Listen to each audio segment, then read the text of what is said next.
Hello and welcome to another episode of Damn Interesting Week. We are so glad you've decided to join us. My name is Jennifer Lee Noonan. I'm Angela Epley. I'm Bradley Calhoun. And this was a damn interesting week.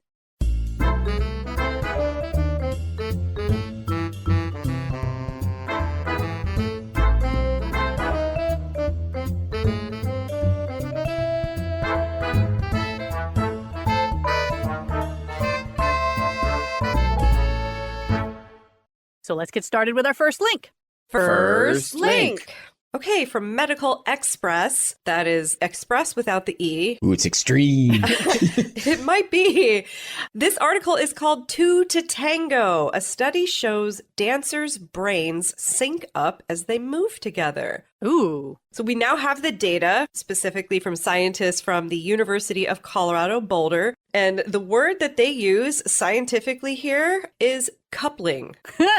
So for this unique experiment, the researchers placed EEG caps, devices that measure electrical activity in the brain, on pairs doing the Argentine tango. It's the most coupling of all the dances. I mean, It really is. And they go into why, which is very exciting. Now, the researchers also took their findings one step further by designing a wearable device that monitors dancers' brains and vibrates when they sync up.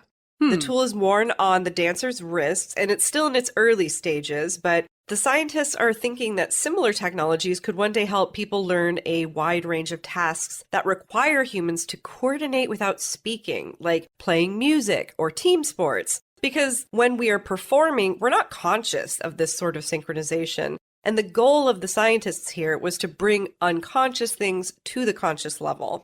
Rogia's son, who knows all about that kind of unconscious communication because she took part in the new study both as a researcher and as one of the dancers. She actually started to tango when she moved to Boulder 5 years ago. And unlike a lot of other types of dances, the tango is rarely choreographed. So dancers are usually improvising their steps in the moment. And the way they signal their next move, it's through really subtle signs, like a light compression of the hands or a shift in the upper body. And so here's what they saw. When neurons fire in the brain, they create pulses of electrical activity. For example, humans tend to produce fast pulses known as beta waves during concentration or thinking. And when you're relaxing, we usually generate slower theta waves. And so what the scientists noted was how those waves behaved in the experiment depended on how in step the dancers were with each other. So for example, if a leader took a step forward and the follower took an immediate, which is considered within 200 milliseconds or less, they took an immediate step back in response, the brain waves tended to match up. They would fall and rise at about the same time. But when their steps were not in sync, neither were their brains. So about that wearable device, they tried out the team's biofeedback device with the tango partner. The tool buzzed at all times, but was vibrating vigorously when the pair's brain waves lined up. The problem was that the buzzing was kind of distracting. Yeah. There it is. I was waiting for that. Yeah. So basically, when she and her partner were not in sync, the buzzing was a distraction. But when they were in sync, it just felt right. It almost enhanced that feeling of connection. So there's still a lot of work to do before the dancers or anybody else can wear that kind of device in the real world. To start with, they're thinking about flipping the settings. So maybe instead they'll have the wrist device buzz when they're not in tune with each other, and then they go silent when they are synchronizing. And they're hoping that technologies like this might make unconscious signals conscious enough, especially during like collective sports like soccer or cycling or more, because especially in sports, you need to know what your teammates are going to do. And by using a system like this, they may be able to better learn how to understand each other during training. I will say for art, bringing the unconscious into the conscious is a great way to kill your art. Yeah. The whole point of this is that you are already in sync. Like if you try to make this an artificial confirmation thing, I feel like it ruins it. Yeah, you overthink it and you get out of the moment, and we call it the yips. You're now overthinking every move, and you're not in your body anymore. You got to just feel that tango chemistry, man. Yeah, I'm curious to see if they test that on like the lambada or daggering and see how that does. The Macarena. I mean, the important dances. The electric slide. Right. All right, next link. Next link. This comes from Smithsonian. The FDA approves the first ever gene therapy for deafness, which aims to restore hearing in kids with a rare inherited condition. Wow. This is dangerous territory. I'm sure it's going to get into it. You go ahead. We do at the very end, yes. On April 23rd, the Food and Drug Administration approved the first ever gene therapy for a rare congenital form of deafness. Biotech company Regeneron says it plans to provide the therapy for free to patients in the United States. I want to see the fine print. Yeah. You got to get your testimonials in. That's what they need. Right. Quote, this really is life-changing for families with children with hearing loss. This according to Elliot Shearer, a pediatric doctor at Boston Children's Hospital who helped lead a clinical trial investigating the treatment. The therapy, called Otomeni, is approved for Otoferlin disease, Otoferlin. So this is a type of genetic hearing loss that affects an estimated 2 to 8% of people with inherited deafness. This form of deafness is caused by a mutated gene that encodes a faulty protein. Normally, this protein helps special cells deep in the ear transmit sound signals to the brain. When it's defective, sound waves are detected by the ears, but the signals aren't sent for neural processing. In gene therapy, clinicians can replace a problematic gene with a working version. So to deliver it, doctors make a small incision and deliver the new gene in the cochlea, a small snail-shaped organ in the inner ear. I used to refer to it as a conch shape because cochlear, but I'm realizing now that most of my students probably don't know what a conch is. Right. Well, there is a new Lord of the Flies reboot on Netflix. Maybe that'll help. Right. Maybe it'll come back. Hey, Piggy has the conch. It's his time to talk. That's right. The new treatment relies on the same surgery used to insert an electronic cochlear implant, which was previously the only treatment for this deafness. However, noises processed within the device often sound robotic or tinny, and high pitches generally don't come through very well. The treatment improved hearing in 80% of the participants within a year of the surgery. 42% could hear so well they could detect whispers. The surgery, too, for the cochlear implant, they don't mention it here, but this is way less invasive. Yeah, they cut and insert, but they also drill into the skull to house the electronics, and here they won't have to do that. The electronics are inside the skull, not outside? Correct. So They're both. Oh. Yeah, both. for a cochlear implant, not for this thing. Not for this. This is just gene therapy. They're just making a small incision, and I looked at it, it's like a big needle, and they just push the goo in there. Wow. While advancements are being made in this field, and here you go, the efforts have been criticized by members of the deaf community. A historian of medicine, technology, and disability at the University of Victoria in Canada tells NPR that gene therapies seem to reinforce the idea that deafness should be eradicated. This is where we could debate this. Yeah. I mean, I don't get to have an opinion because I'm not deaf, and I totally accept that. But the Texas School for the Deaf is here in Austin, and it was right by my house as a kid. We hung out with a lot of the deaf kids from that school. And there is a deaf community, but I feel like there is also something to be said for you are at a disadvantage by not being able to hear stuff. It makes it hard to have a job. It makes it hard to drive. There are things that are just harder. And, the counter argument is, well, but if society accommodated for that, then it wouldn't be a disadvantage. I'm like, yeah, but that's not how the world works. Like a lot of these kids at the Texas School for the Deaf, it was a boarding school precisely because a lot of these kids came from rural Texas where there was nobody else deaf in their entire little town. And, they basically were just cut off from their entire families because of this. And they found a new community, and that's great. But you can't say that that was a good thing, that they got cut off from everyone in their family of origin. It's a catch-22. And again, 2 to 8%, right? Yeah. And a lot of these people were doing the cochlear implant anyway, which is way more invasive. Yeah. So the rest of the story, it's a quick anecdotal story about how a woman laughed and her son woke up for the first time. Oh. Yeah, those are always really beautiful videos when somebody hears their partner's voice for the first time and just starts sobbing. And it's like, how can you not cry at that? That's so beautiful. That's what I tell my students. I'm like, whenever you're on the internet and you're like, humans suck, just watch one of these videos. You're like, oh yeah, this is great. Next link. Next link. All right. Well, next up, we have some amazing snark from The Guardian. And I don't mind it because they're not wrong, but it is delightfully passive aggressive. It's called How Car-Loving American Cities Fell So Far Behind Their Global Peers on Public Transit. Oh, my. So, of course, it comes as no surprise to any of us. America basically doesn't have any public transit. But we sort of tend to assume that that's just how it has to be. And it's not unusual for Americans to have their minds completely blown when they travel overseas and find out just how much we're missing. Mm-hmm. So to achieve that effect without us having to go overseas, The Guardian opens with some pretty direct prose. Quote, the only train station in Houston, the U.S.'s fourth largest city, is a diminished Morose site. Intercity trains arrive at this squat, shed-like Amtrak building, which cringes in the shadows of roaring highways just 3 times a week. But, those are trains between cities. What about travel inside the city itself? Well, if you consider Houston's bus and light rail systems, they have 16 transit vehicles per 100,000 people, compared to 107 in Montreal, 118 in Paris, and 120 in Vienna, which is bad. But also for me, I'm reading this going, Houston has a light rail system? That's fantastic.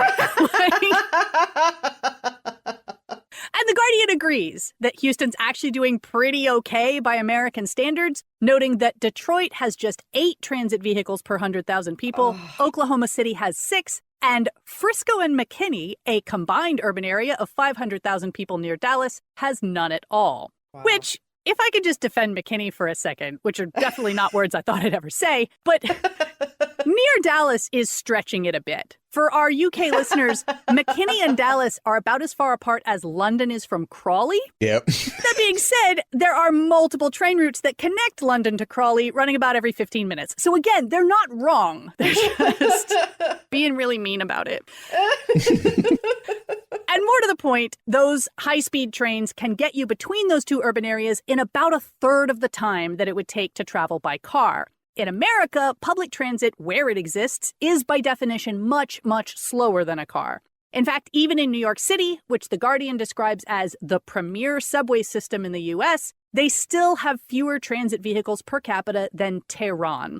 And we've dug ourselves so deeply into this hole that it's going to be incredibly hard to fix. One recent report estimated that in order to bring ourselves up to world-class standards, it would cost $4.6 trillion in order to lay about 7,500 miles of new infrastructure over the course of about 20 years. On the other hand, the U.S. is already poised to spend $6.3 trillion on highways over that same 20-year period. So Corrigan Salerno, a policy manager at Transportation for America, says the problem isn't money, it's that the priorities are wrong. Yep. Which is true. But I would also note that the priorities have been wrong for many decades, and that has set us up with this urban-suburban divide that you just don't see in the rest of the world. Like, it's not just a question of putting light rails inside cities, because the people in most American cities don't actually live there. They live on the outskirts. Yep. And yes, Houston has roughly the same population as Paris, but Paris squeezes them all into about 40 square miles, while Houston covers 640 square miles. Mm-hmm. And you don't want to, once you get off the train, you ain't walking. Because it's 115 degrees. Exactly. And that's another part of, like, I live in a neighborhood that is supposedly serviced by the very minimal Austin light rail. And what that means is I get to drive 5 miles to a parking lot, then get on the train and take it downtown at a very slow rate. So it doesn't, anyway. There is hope. Portland is pushing very hard for both to bring our transit back, to make driving exceedingly difficult, and pushing bike transport as much as possible. Taking out lanes instead of putting in lanes. Right. They recently had a new lower income program where you can get a significant subsidy for buying an electric bike. And then there are other things like making regular streets 25 miles per hour, even outside of a school zone with lots of speed bumps. So if you are a driver, it's really annoying. Right, it's miserable. Oh, it made me angry when I first came here, but I've gotten used to it. And I get it. Yeah. Well, and bikes may be the answer because we have this investment in this road infrastructure. Yes. And at least with bikes, share the road never really works. But if you get enough bikes, they can beat up a car and it's fine. Of course, there are many drawbacks to being a car-centric society, and they've got a solid rundown of links to other studies here, all packed into one sentence. Quote, about 40,000 Americans per year die in car crashes. Drivers spend hundreds of billions of dollars to keep doing something that makes them unhappy while emitting fumes that sicken those nearby and overheat the planet for everyone else. So you can follow all those links and check their work if you want to, but we pretty much already know it's true. Like, yes, driving does make us unhappy. We're just not willing to do anything about it. Not yet. But freedom. Yeah, exactly. And, Portland aside, while you might hope that this is a problem that is making slow but steady progress, unfortunately, that is not the case in most places. Little baby public transit systems in a number of cities actually took a nosedive after COVID. First, because of a loss of revenue, and then anti-transit groups were able to point at those systems and say, see, you can build them all you want, no one's going to ride them, which caused plans in several other cities to be scrapped before they even got started. And this is largely, again, because our political priorities say that these systems have to be paying for themselves from day one. But it doesn't have to be that way. New York City recently enacted a congestion charge for vehicles driving within the city, and that has been incredibly successful at raising money for public transit while simultaneously reducing all of the various problems that cars cause in that city. And now, finally, at the very end of the article, they get to the reason why Houston is the focus of this article, which is that Houston is slated to host some of the World Cup games this summer. And the expectation is that they're going to be inundated with European tourists who are going to be absolutely gobsmacked by their inability to get anywhere. Yeah, but the Uber drivers are finally going to make some bank. Mm-hmm. Houston's mayor has said that they're going to be increasing the frequency of their light rail trains during this time, but it's not going to change the fact that the tracks only go so far. Still, Peter Eccles, the policy director at the advocacy group Link Houston, says he's hoping that even a slight increase in frequency will allow Houstonians to discover that they like public transport, actually. And fingers crossed, they might even demand for that level of service to continue after the World Cup is over. And I wish him the best of luck with that optimism. Next link. Next link. All right, this article is called Thinking Inside the Box, How Constraints Can Make Us More Creative. Yep.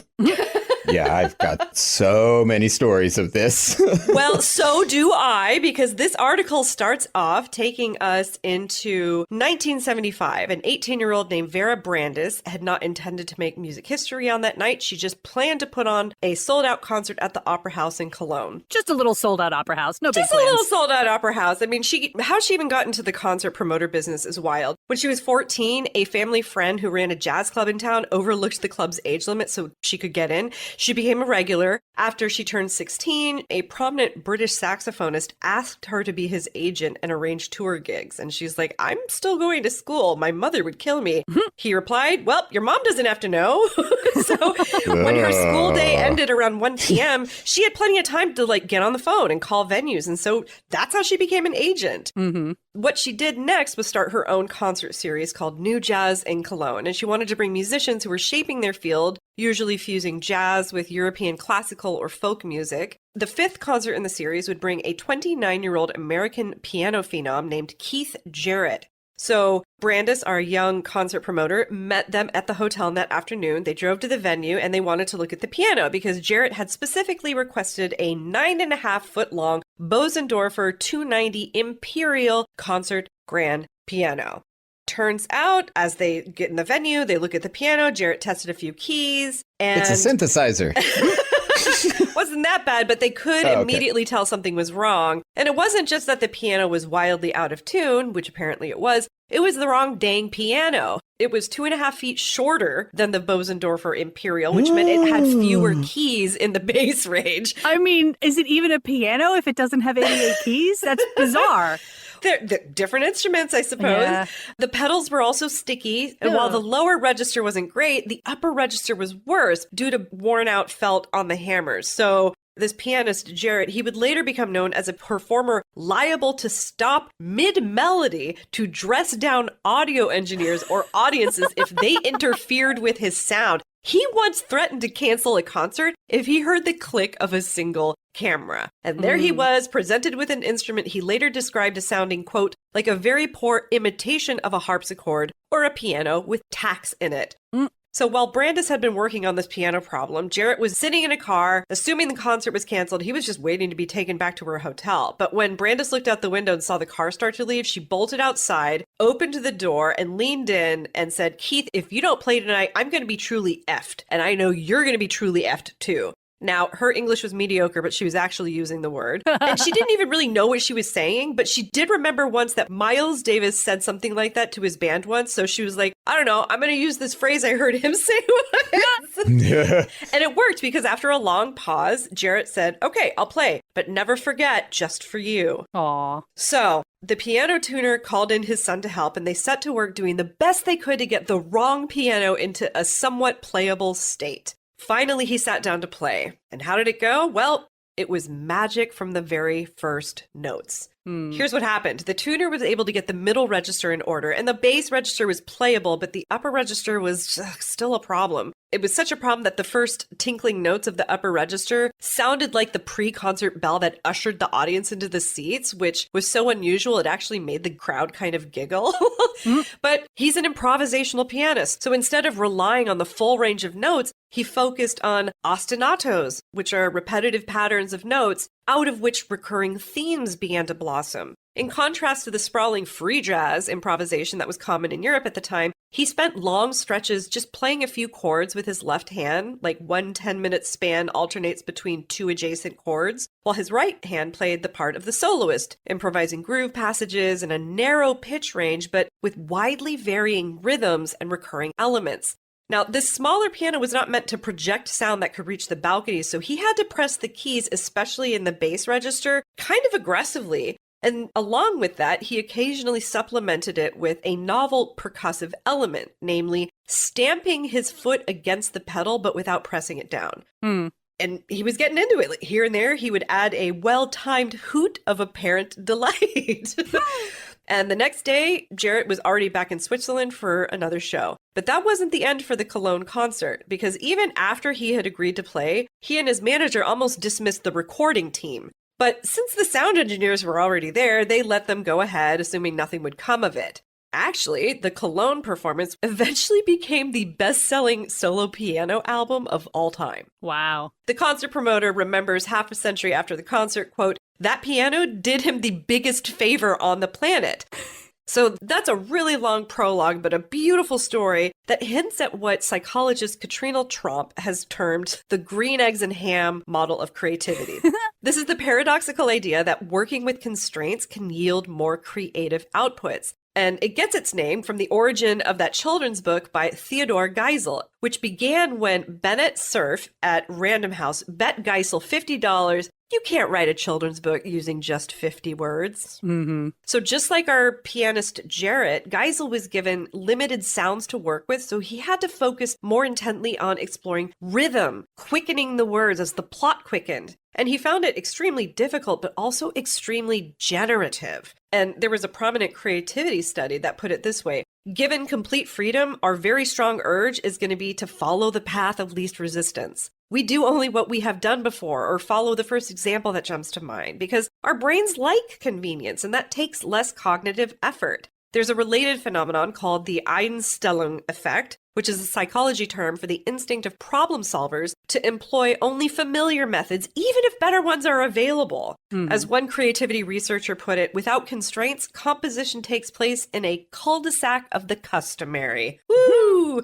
In other words, complete freedom, paradoxically, leads to conformity. And this tendency appears in study after study of creativity. Song after song. Yeah. Sorry, it was a long one, but boy, it got me fired up.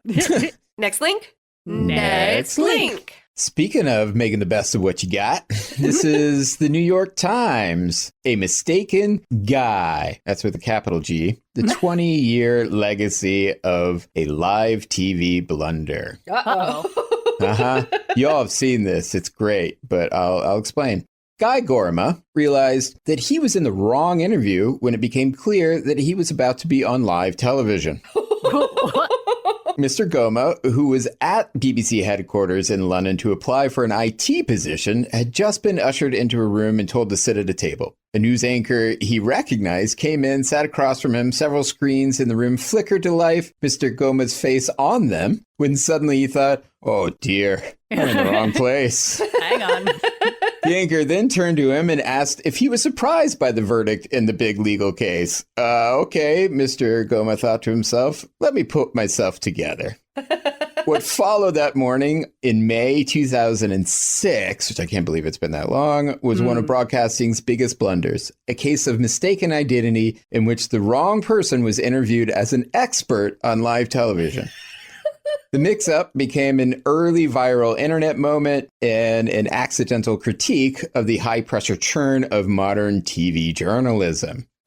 20 years later, the recollections are fonder. A book about it is out, and Mr. Goma is being celebrated as a folk hero of sorts for anyone who has ever found themselves ill-equipped for a challenge in the workplace. So Mr. Goma's story began when he applied to BBC's job as a data specialist and was called for an interview. He was waiting in the lobby when Elliot Gotkin, a producer at the British broadcaster's rolling 24-hour news channel, approached him. Mr. Gotkin was looking for a different guy, again, capital G, the technology journalist named Guy Cochlear, who was scheduled to be a guest on the broadcast to discuss a verdict in an online music case involving Apple. There's some debate about what happened next. Mr. Gotkin says he asked Mr. Goma if he was Guy Cochlear. Mr. Goma says he asked only if he was Guy. Either way, it seems there was no time to hash it out.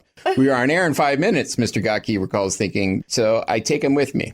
For Mr. Goma, there were early signs that something was amiss. The rush to an interview room, an offer to do his makeup, the moment he recognized his interviewer, the anchor Karen Bowerman. I know this lady, Mr. Goma said in an interview, but she started talking already.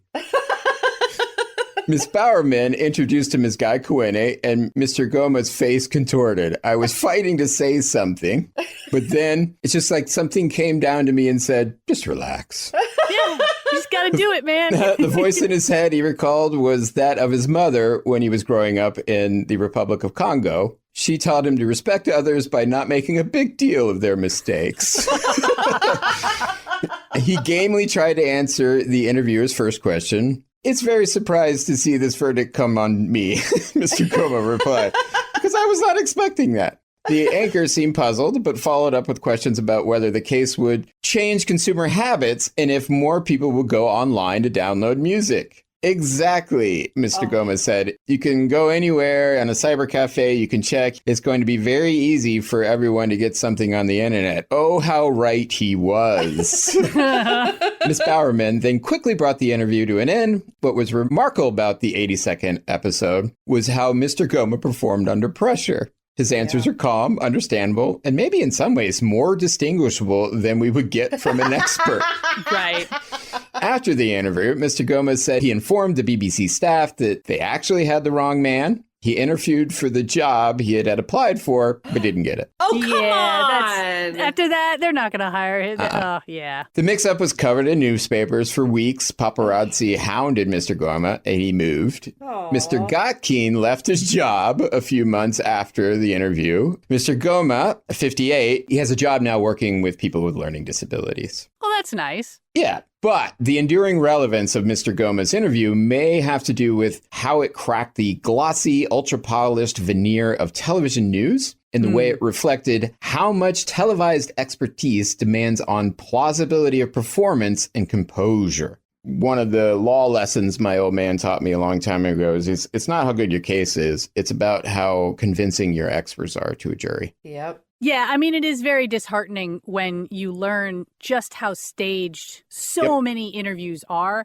Like, I've done a couple and I was like, okay, they're probably going to give me the questions beforehand so I can make good answers. Oh, no, I have to write the questions and tell them what to ask me. Like, they're not even going to do anything to look into, which on the one hand opens the door to some shenanigans, I suppose. But like, it's so planned out, unless a mistake has been made, in which case I would absolutely kill to be put in a situation where I'm suddenly being interviewed about an issue. Oh, I would have so much fun with it. But that's exactly why they don't want me on. So.